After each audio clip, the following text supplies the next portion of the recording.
Je suis Luc de Gardel. Nous avons un groupe d'entreprises qui a pour vocation de laisser une part importante, quasiment 50% des postes proposés à des personnes en fragilité, soit en situation de handicap, soit de difficultés sociales. Et je suis également président de la Fédération des entreprises d'insertion, fédération qui regroupe des entreprises avec la même vocation que ce que je viens de vous expliquer, c'est-à-dire faire d'entreprises ordinaires avec des entreprises ordinaires, faire des choses extraordinaires, à savoir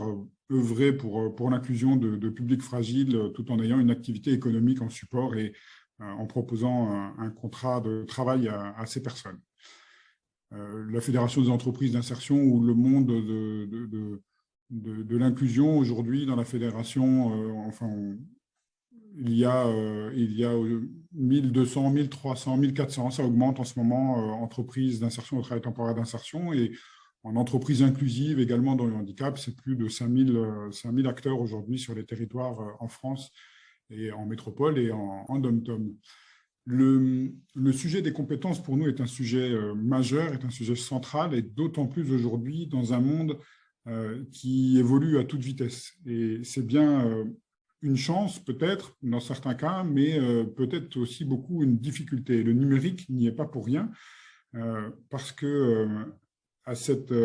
effet positif d'évolution, il a aussi les effets un peu indésirables d'un besoin d'adaptabilité, d'agilité, et de mobilité professionnelle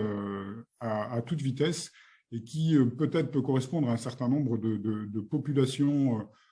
relativement bien formées, habituées à ça, et qui trouvent la capacité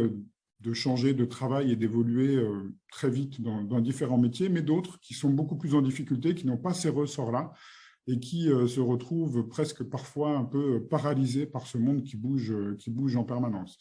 Ce sont souvent les personnes fragilisées, il n'y a pas que eux, il peut y avoir des personnes qualifiées qui peuvent être en difficulté aussi, mais en tout cas de manière beaucoup plus prégnante sur les personnes fragilisées. Donc c'est pour ça que la transformation numérique, écologique et inclusive ne peut pas être dissociable. Au congrès de la Fédération, on a eu une intervention de Philippe Dessertine qui disait dans le monde de demain, ce qui va être important, ce n'est pas ce qu'on fait, c'est la manière dont on va le faire. Et ce n'est pas d'être boulanger qui va être important, mais comment on fait son pain, avec quelle matière, avec quelle compétence et avec quel impact sur son territoire. Et ça, c'est quelque chose d'assez fondamental. Et tout cela me fait dire que la compétence est l'élément central de tout cela, et qui permet de ne pas laisser au bord du chemin les personnes les plus fragiles. Parce qu'en effet, à chaque fois qu'ils vont acquérir des compétences, à chaque fois qu'on va prendre le temps aussi, dans ce monde qui bouge tout le temps, de réfléchir à ce qui est bon pour la planète, à ce qui est bien pour nos concitoyens, va nous permettre de faire évoluer ce monde vers quelque chose de plus désirable pour l'avenir. Et ça, je pense que la formation, la montée en compétences, l'acquisition de cette agilité et de cette mobilité est un élément central, notamment pour les publics les plus fragiles. Donc, nous nous battons, nous, bien évidemment, chaque jour pour faire de la formation le troisième pilier de l'insertion par l'activité économique ou de l'inclusion, à savoir l'emploi, qui est la première chose, l'accompagnement de ces personnes et la montée en compétences de ces personnes. Donc, oui, c'est pour nous un sujet central. Alors, pourquoi intervenir dans ces états généraux? Parce que, justement, tous ces moments de mobilisation collective, c'est-à-dire avec beaucoup de monde, mais aussi avec beaucoup de mondes différents, que ce soit le monde de l'entreprise, que ce soit des fédérations professionnelles, des acteurs de terrain, le monde de la recherche, et avec tous ceux qui sont aujourd'hui autour de ces états généraux, est un moment formidable pour prendre conscience de ça, de prendre conscience tous ensemble de cela, et de pouvoir avancer. Donc, chaque moment de mise en lumière, et notamment ces états généraux, sont des moments vitaux pour pouvoir avancer sur ces sujets qui nous sont plus qu'importants chez nous. Donc, c'est avec beaucoup de joie que nous participons à ces états généraux. Une proposition peut-être concrète pour changer un petit peu et pour pouvoir aller plus loin, c'est bien sûr d'investir encore plus fortement dans la formation des plus fragiles. Aujourd'hui, la liberté de formation de chaque individu a changé. Chacun peut avoir recours à son CPF pour avancer, mais néanmoins, aujourd'hui, les personnes encore plus fragilisées, que la crise a encore plus fragilisées parce que du coup, sont restées encore plus longtemps éloignées de l'emploi,